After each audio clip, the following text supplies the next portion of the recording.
Hello guys, how are you? You're welcome in biology class. आज हम नया chapter start कर रहे हैं, chapter number 8 human health and disease. इस लेसन में हम हेल्दी बॉडी की डेफिनेशन पढ़ेंगे। इसके अलावा पैथोजेंस के बारे में, डिफरेंट टाइप की डिजीज, उनके पैथोजेंस और उनके सिम्टम्स हम पढ़ेंगे। इसके साथ साथ हम इम्यूनिटी के बारे में पढ़ेंगे और एंटीबॉडी का स्ट्रक्चर कंप्लीट करेंगे। तो सबसे पहले आता है हेल्थ की definition.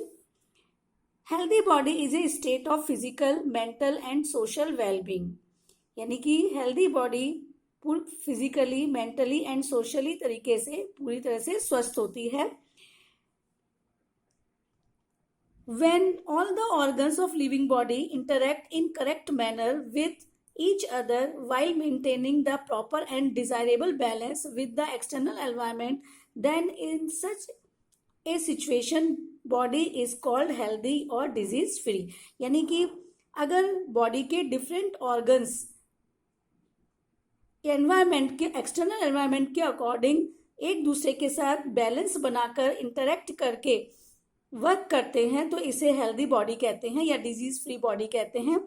Therefore organs of healthy person exhibits usual structure and functions of this person is mentally and socially healthy and normal.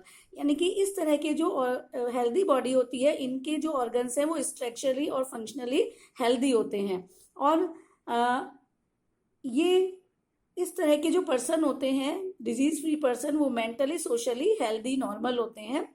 अगर हम दूसरी तरफ देखें, on the other hand the abnormalities in normal functioning of body or its part due to one or more reasons is called diseased condition। यानी कि अगर body के different जो पार्ट्स हैं, ऑर्गन्स हैं, उनकी फंक्शनिंग में अगर एबनॉर्मलिटीज आ जाती है तो इसे क्या, इस कंडीशन को डिजीज कंडीशन कहा जाता है।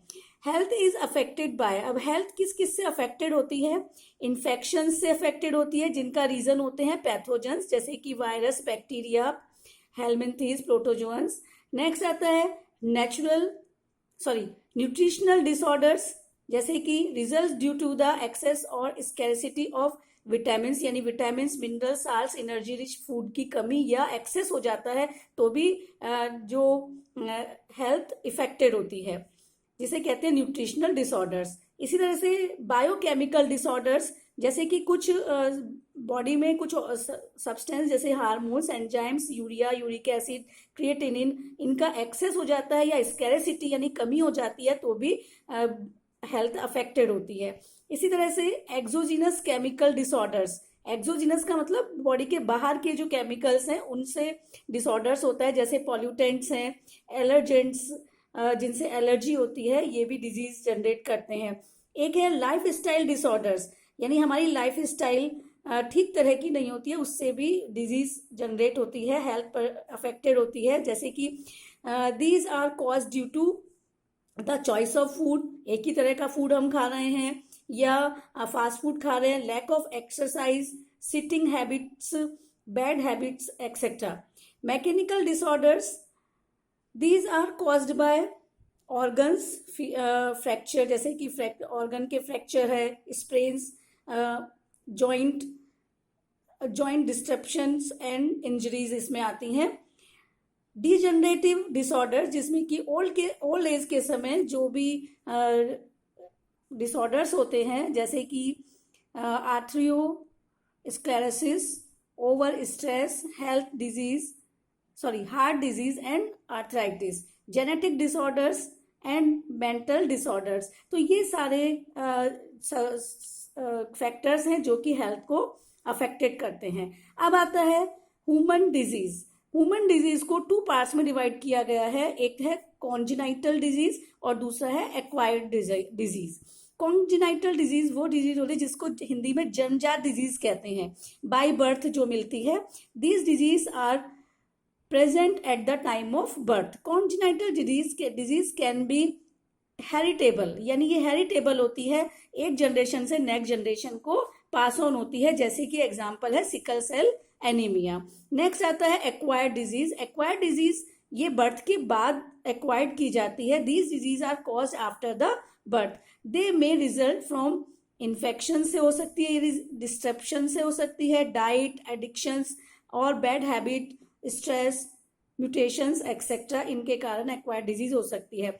अब एक्वायर्ड डिजीज को भी 2 पार्ट्स में फर्दर डिवाइड किया गया है, infectious disease and non infectious disease. Infectious disease, ये नाम से ही पता चल रहा है, ये कम्युनिकेबल डिजीज होती है. These disease are caused by the pathogens and parasites, यानी ये पैथोजेंस और पैरासाइट की वजह से होती है. They can be transferred from the one infected person to healthy person, यानी ये एक इन्फेक्टेड पर्सन से हेल्दी पर्सन को ट्रांसफर हो सकती है ये डिजीज, और पैथोजन या पैरासाइट के कारण होती है. Therefore infectious disease are called communicable और ट्रांसमिसिबल या सर्कुलेटिंग डिजीज कहा जाता है इनको. नेक्स्ट आती है, इसके हम टाइप्स नहीं पढ़ेंगे.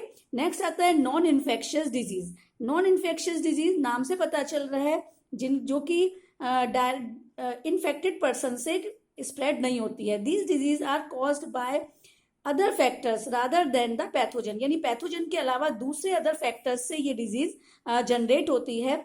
दे are not transmitted through direct contact of one person with another, यानी कि ये एक पर्सन से दूसरे पर्सन तक ये ट्रांसमिटेड नहीं होती है. Because of this reason non infectious disease are also called as non communicable. इनको नॉन कम्युनिकेबल डिजीज कहा जाता है या फिर नॉन ट्रांसमिसेबल डिजीज कहा जाता है. अब ये जो नॉन इन्फेक्शियस डिजीज है ये कई तरह की हो सकती है, यानी किन किन कारणों से हो सकती है. Deficiency disease, degenerative disease, allergy, addiction, इनके कारण हो सकती हैं डिजीज. मेंटल डिसऑर्डर्स या कैंसर. तो ये सब इस जो नॉन कम्युनिकेबल डिजीज है इसके रीजन है. अब आता है, अब हम जो नेक्स्ट वीडियो में डिफरेंट डिजीज के बारे में पढ़ेंगे. तो पहले हम पैथोजन के बारे में पढ़ेंगे और फिर डिफरेंट बैक्टीरियल डिजीज के बारे में पढ़ेंगे कि ये डिजीज कौन से बैक्टीरिया से होती है और इनका क्या सिम्टम्स हैं. Thank you.